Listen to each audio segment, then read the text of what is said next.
Welcome back to the Student Hub Live. This session is all about the Big White Wall. Now, Open University students who are going through a tough time can access free online support with the Big White Wall. So it can be anything. I mean, if you're struggling to sleep or if you're feeling low or stressed or just not coping, this is an online mental health and wellbeing service, and it can help you get support and take control and ultimately feel a lot better. So it provides an online community and it's moderated by trained professionals. 24/7 availability, and it's a safe space to get things off your chest and explore your feelings, and also learn about how to improve yourself and also manage your mental health and well-being. Now, the fab thing about this is that the service is completely anonymous, so no one's going to know whether or not you're using it and who you are unless you tell them. And 93% of members say that they feel much better after using the service. So that all sounds great. I'm joined by Emma Greenstein and Mathijs Lucassen, Emma is our university's mental health advisor and Mathijs is a senior lecturer in mental health. So you're going to tell us about some of the features of the Big White Wall and the resources that it provides to students, Emma. Yes, Karen, it's a fantastic online resource. It's really an online community made up of students, individuals, people who belong to the NHS, the armed forces. So it's not exclusively for students, but students at other universities will also be using this resource. It's a way of connecting with other people, and they provide opportunities to discuss particular topics. So if you're interested in managing depression or looking into your drinking habits or how will you sleep, you can join a particular, it's rather like a forum, a thread of discussion, and these discussions are moderated, as you said, by professional counsellors. So they will interject, they will direct people to relevant support if they feel that they need that. So you can read these discussions or you can contribute. You can also look at some self-help resources. So they have very popular psychometric tests. So you can do a test for anxiety, sleep, drink, you name it, there are tests there, and the moderators will pick up if you've completed a test and it looks like you might be well placed to go and look into doing an online course. They provide 6 to 8 week online courses that you can take to develop better ways of coping with whatever it is you're struggling with. So there are online courses, there are online discussions, and it does what it says on the tin. It is a big white wall, and if you want to, you can write on a brick, you can upload a photograph, and you can post a brick just to say how you're feeling. It might be that you're struggling and you just want to put it out there, and lots of people say they feel so much better just having somewhere anonymous to post their brick. Some people will ask for advice linked to their brick, and other members of the Big White Wall will comment on the brick and offer advice, and you can end up having a discussion. Again, all moderated by the counsellors. So the counsellors are there, they're called wall guides, and they're there 24/7, as you said. The night shift is staffed from, I think, New Zealand, and they will welcome new members who are using Big White Wall for the first time, and they will just keep an eye and signpost people to appropriate support if it looks like somebody's really struggling. So it's a fantastic opportunity for people to connect with others in a similar situation and develop techniques for improving mental health and well-being and resilience, really. It's not just for those who are having difficulties. I think it's brilliant for our students to think about how to get the best out of themselves whilst they're studying. So you can post how you're feeling and also hear from others, you can ask for advice, you can get resources. There are also these talkabouts, aren't there? Yes, they're rather like discussion groups. So you can search on a particular aspect that you're interested in. So depression and anxiety are popular. Some people will look at studying alongside having mental health difficulties. Other people might want to talk about loneliness. So a discussion thread, there are many different discussion threads, they're called talkabouts. And some people might just want to have a read to see what's out there. There's no pressure to contribute. Some of our students might just want to have a play about to see what's out there and to join in if they feel that they've got something they want to share. Okay, so before we talk more, let's have a look at what the wall actually looks like. So we can see here that this is a picture of the wall. Emma? It's very, very colourful. Mm-hmm. Some people have used photographs, some people use just colour, some people use words, and you can just put your brick up there, but if you want to start interacting with others, you can ask for some support. And the wall guides are there to make sure that nobody's brick gets ignored if people are asking for some feedback. So Mathijs, why might people do this? I mean, what is the benefit, especially if you're feeling depressed and anxious? You know, another task. And it can be quite worrying putting something out there, not knowing whether someone's going to respond. Why might people do this, and how might it help? Well, the connection with others is, of course, so important, and what's sometimes referred to as the component of universality. So we're not alone in some of our struggles. Lots of these things are more commonplace than we can sometimes realise. So that's one of the real benefits of the Big White Wall. And the other, of course, is that you know, people can access it, as has already been mentioned, you know, 24/7 at their own time. And pacing themselves as well. That's a big difference in terms of what might be offered in terms of conventional face-to-face services, which can be tricky to access. There's something as well about articulating thoughts and actually thinking about them in your own head and being able to put them down that can be very helpful and part of that process to sort of be able to then talk about them further. Yeah, and I think that what happens is, you know, there's a sort of an iterative process that happens. You know, people will be able to contribute on the wall, then they see someone else's brick, then they can respond to that. You know, there's a community that's there, and that's really valuable. The Big White Wall's unique in that a lot of the computerised self-helps don't have this interactivity. So this is a step forward, I think, in terms of delivering this type of self-help. And it can be very, you can get a lot of benefit. There's this altruism, isn't there, with helping other people. Absolutely. And being able to say, yeah, I feel like that also. Yeah. Okay. Now, some of the things around self-help, you know, we all know that, I mean, the internet is full of resources, and there are incredible resources. But like I said before, you know, sometimes when you are feeling really low, you don't sort of want to go out and take that step and do things. So some self-help requires this motivation that isn't there, perhaps, if you are experiencing depression at the time. So how can students or people start utilising some of these resources then from the Big White Wall, and why and how are they different from many of the other sources of information out there? I think, as Emma's already mentioned, the tests are a really valuable starting point because people often, I think, underestimate the sort of challenges that they can be experiencing, and so the test in itself can be quite helpful. I think the other factor to consider is that it's often not an either or, so people can be having face-to-face support as well as the Big White Wall. It's not that we're suggesting that people can only have this as a form of support, and so I think that's quite important to consider. And stepping stones are fine. You know, you might find that after some time using the program that you would like to access more help in other ways. Okay, so what might students expect then? Say they post something on the wall and they say how they're feeling, maybe they do one of the tests and maybe they get supported. What could they expect to happen? Well, they might get a response from another member of the community, or they may well get a response from one of the wall guides who might say, I can see you've done this test. The results indicate that you may benefit from having a look at this course that's starting next week. They start at, you know, numerous dates. It's all online, and if you know, have a look at it.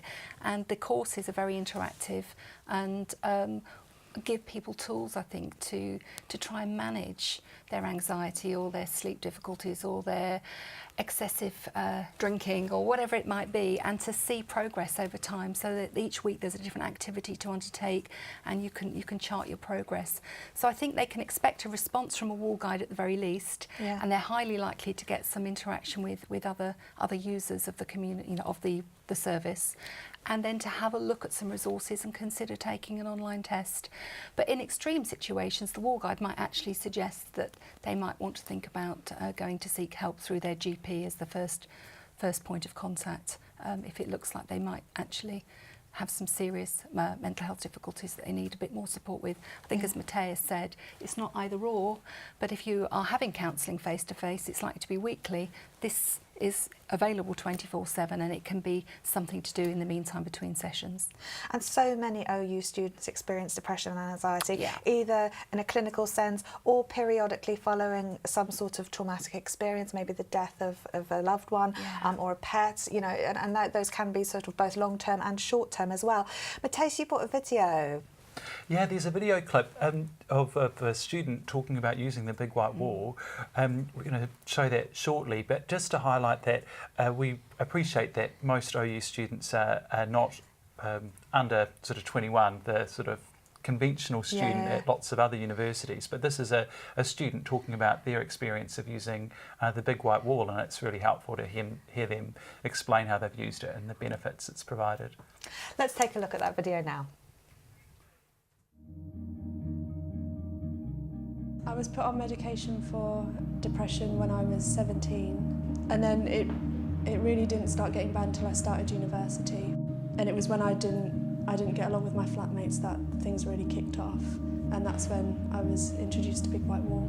It's just really nice to talk to people who don't know you, because then they don't know your past, they can't judge you, so you can talk to someone without being scared to that anything will get out of Big White Wall. Like, what happens in Big White Wall stays in Big White Wall. A lot of the time when I used it, I didn't like, you don't feel like talking to someone, but you can type and share pictures, and even then people would still comment back like, are you okay, what's the matter? The comforting thing about it is knowing that there's professionals constantly monitoring it. I definitely think using Big White Wall gave me more confidence about talking about my issues. After using Big White Wall, I started to talk to like my friends, people I knew, and then like a step forward from that, people I worked with.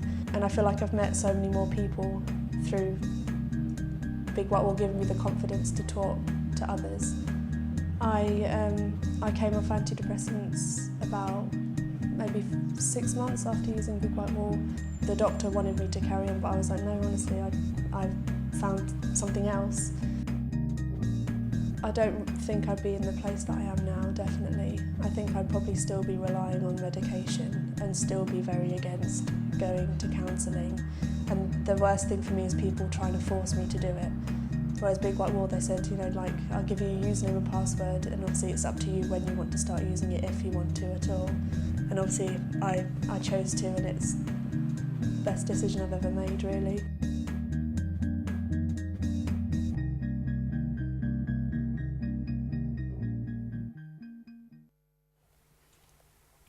So the Big White Wall is available to all of our students who are registered on credit-bearing modules, and it's being launched on the 10th of October, which is World Mental Health Day, and we hope that it's going to be a valuable resource for our students. Now, we've been asking everybody at home what they're worried about, and there are quite a few worries because students are feeling quite anxious about module start, but they're also worried about other things. So let's take a look and see what you said. Money featuring very much in the middle with a very prominent thing. Family, work, exams, essay writing, am I good enough? Home-life balance, lost on the website, pressure, lacking time, falling behind, neglecting family, weight, depression, health, failing, doing it on time, social life, Brexit. Not sure we can do anything on Brexit on this programme, but we can address some of those other aspects also. Very common.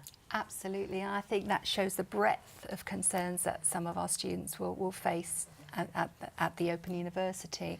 I think it's really important to bear in mind that the Big White Wall is just one service available. It's a new service we're launching, well, we're partnering up with Big White Wall. It's a new service, but for some of those other concerns, the students would be better placed perhaps talking for academic concerns to their tutor. That's always the first person to go to.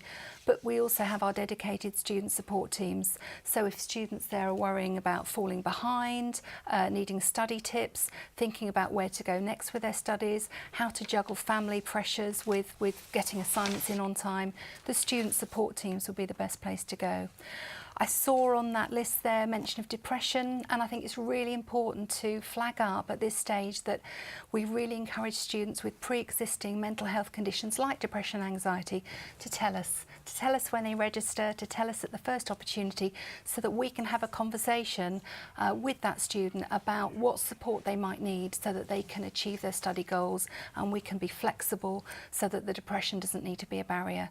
So it's really important to tell the Open University so that we can put support in place. Then of course there's the Open University Student Association, who have their own peer support scheme. So that is very much students supporting other students, and there's a lot of power empowering that. So the big white wall is there, but it's not the only thing, and it's not for everybody. We hope our students will, will link up with that, but we have our student support teams, we have peer support, and we have the tutors as well. So it's very much lots of different options available for students who are worrying about all sorts of issues there. You asked our audience another question, Emma, which was, I feel more stressed and anxious when. So let's take a look and see what everyone at home had to say about that. Well, the main thing seems to be managing things around being in control and being tired. And having family, and also a lot of people worrying about, I haven't studied in years and things like that. Kath, how's everyone doing on the chat? Are there other things that are coming in addition to these words? Because sometimes words can just be one way of looking at things. I think people are just, it's more that vulnerability, that admitting that you need help and you need someone to help you with something when you're so used to being an adult and being in charge. And I think a lot of students are feeling a little worried about kind of letting go of that control and admitting that they either need help with that or they need help with how they're feeling or something like that. It's a weird position to put yourself in, especially when you say in your 30s or 40s. Yeah. So I think that seems to be one of the key things a lot of the students are experiencing.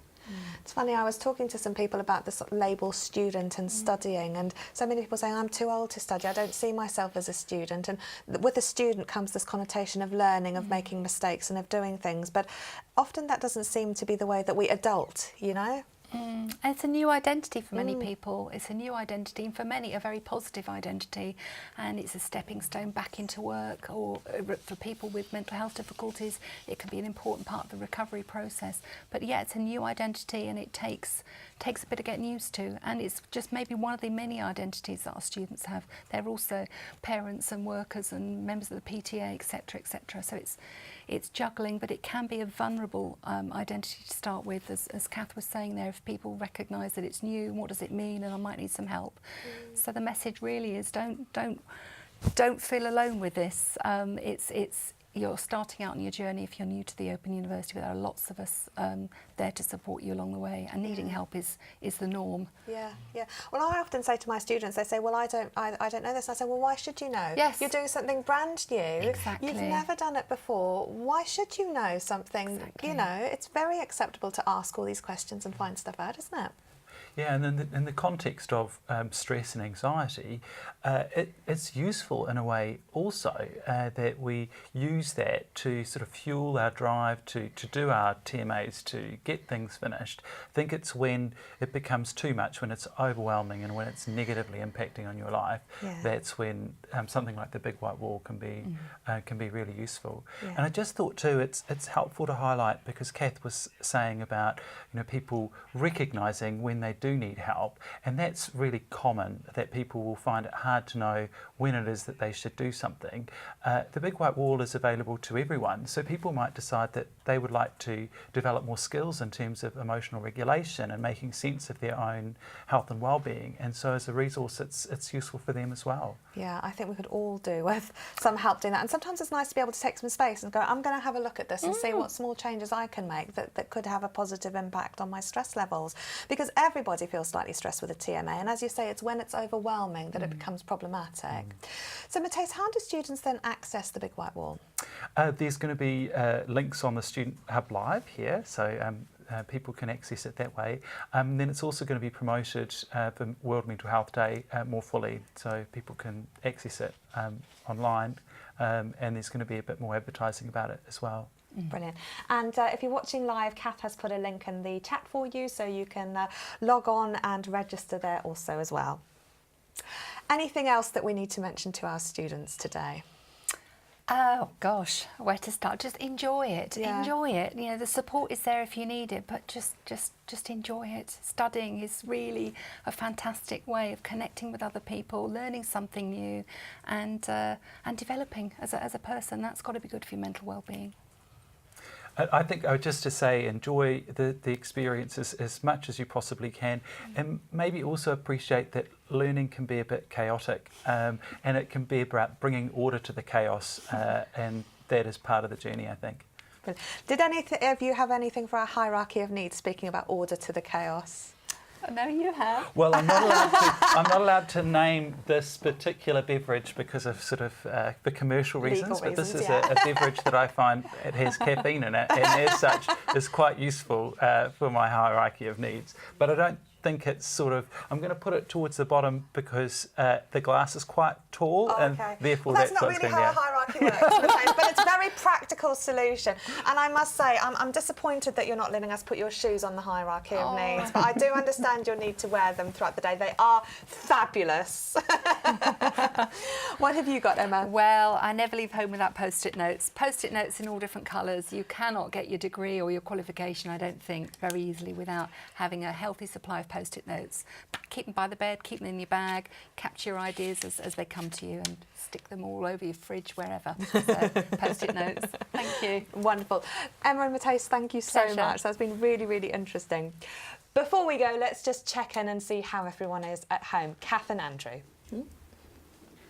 Well, everybody's really enjoyed this session and they've had quite a lot of comments around study skills and the pressures of studying with family commitments and work commitments. But there's quite a lot of valuable chat in there about how to deal with it. So there's a real community feel in the chat box about people supporting each other. So. And we've already got people registering for the Big White Wall. Oh, that's great. Yep. Brilliant. And some love for Mathijs's shoes, so that's lovely to hear as well. Well, thank you everybody at home, and it's great that you're sharing your thoughts and advice in the chat box today.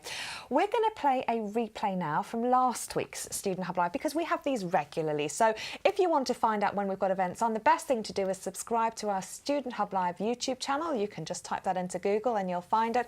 And we launch our trailers and various materials on there as and when they happen. But last week we had a skills session, and one of the things that we covered was time management. So we are going to play the replay of that, but the chat is going to be open, so please do keep talking to each other and to Kath and Andrew during that session. And then we will be back talking about tutors and tutorials at 12:30. So I'll see you back live then, but do enjoy this replay and do keep chatting. See you soon.